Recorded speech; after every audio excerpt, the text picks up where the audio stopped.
years. He rose from humble beginnings, raised as a farm boy in rural Wisconsin, went on to become certainly one of the most influential and successful architects of the 20th century. He was an organic architect, first architect to call himself that, and he was inspired by nature from early in his career. He loved the great outdoors, growing up on a farm, and so you'll see a lot of organic principles at play here in Taliesin West. One of the most important principles to Mr. Wright is something called the Taliesin principle. Taliesin is a Welsh word, comes from Mr. Wright's mother's side of the family, and literally the word means shining brow, simply referring to the wide brow of the forehead. But to Wright, it meant building into the brow of the land, the building site. When he built Taliesin in Wisconsin in 1911, he didn't put the buildings on top of the rolling hills of the site, but about partway up the hill into the brow of those hills. He said if you put architecture at the top of a hill, that would destroy the hill forever as nature intended it to be. Here he goes one better at Taliesin West. All of these buildings built right at the base of these McDowell Mountains, so that, as Wright said, the mountains themselves preserved for all time as nature designed them for us. He didn't have much money in 1937, but on his doctor's advice to find a warmer climate, he chose to come out to Arizona. Arizona because 10 years earlier he worked at the Arizona Biltmore Hotel as a consultant. Has anybody visited the Biltmore? Yeah, you've been there. So it's a beautiful hotel, lots of Wright design and style, but he wasn't the architect of record. It was because of that Biltmore experience that he chose Arizona. He never looked anywhere else for land.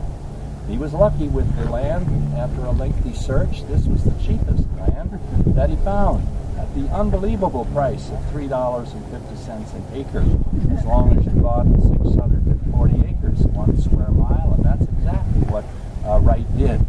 He didn't have much money, but he put some money down and made regular payments for years to pay off the land. One of the early buildings that he designed here, a private office to meet and greet every visitor, especially the all-important client coming here to see him. It's our first stop on the tour, so let's continue a little closer. Not so sure whether it's entry points yet. Before we go in, take a look at these pieces. You'll see more of them. There are actually 12 that Wright purchased. They're Chinese painted ceramic scenes of opera and street life. Now, Wright would have preferred the art that he purchased for Taliesin West to be Japanese. He had a large collection of Japanese art stemming from many trips that he made through his life to Japan. And he built projects in Japan also, the only country, by the way, outside of the United States that has ever had a Frank Lloyd Wright design built on it. Wisely, he left his valuable collection of original Japanese art back in Wisconsin. He knew that the sun and the sand might be hard on valuable art pieces, so he purchases things like these. And you'll see Asian art inside and outside of all of these buildings. The real reason that he purchased these, though, is they were on sale in Chinatown in San Francisco, one of Wright's favorite haunts. So all the Asian art, interesting but mostly cheap copies and reproductions purchased by Wright through the years. Now we're going to head into his office. Still have a group in there. Let's go into just a little bit more history about the place before we're able to go inside. Wright came out here every fall from Wisconsin. He never flew, he never took the train, he always drove. He loved his automobiles, and he owned over 90 automobiles in his lifetime. In the beginning, that was a pretty rugged trip. No Route 66, and it took about 10 to 12 days to make the 1,800-mile trip out by road. He didn't come alone. Every year, he brought along his third wife, Olga, and 2 daughters, Svetlana and Iovana. We'll talk about them as we continue on the tour. And beginning with the very first year, 1937, he also brought along a group of mostly young people to spend the winters here in Arizona.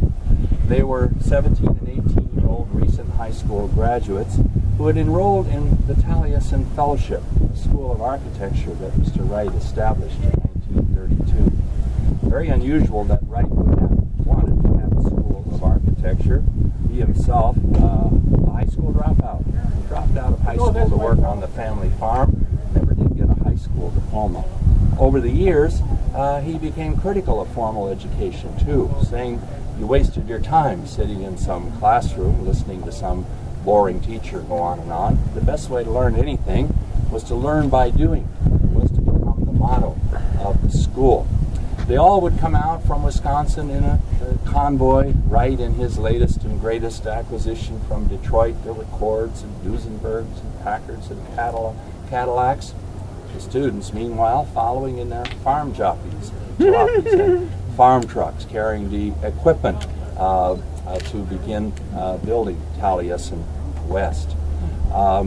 Well, let's continue into Mr. Wright's office now, so we'll warm up. The doorway Mr. Wright is taking us into pretty low, and I want to warn everybody the doorways here are about 6 feet tall. Wright designed for what he called the human scale, and the idea might have been related to his own height. He was about 5'7.5" or 8".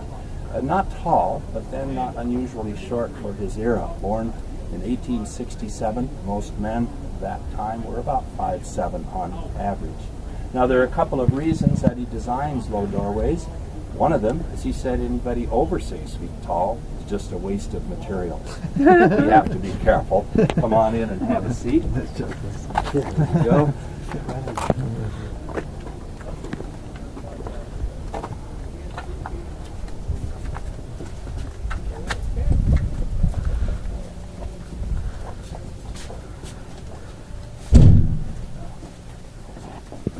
All right, so have a seat. This is Mr. Wright's office, where he met with some clients and visitors. Probably waiting for a client in this picture taken right in front of the fireplace. 1949. Wright is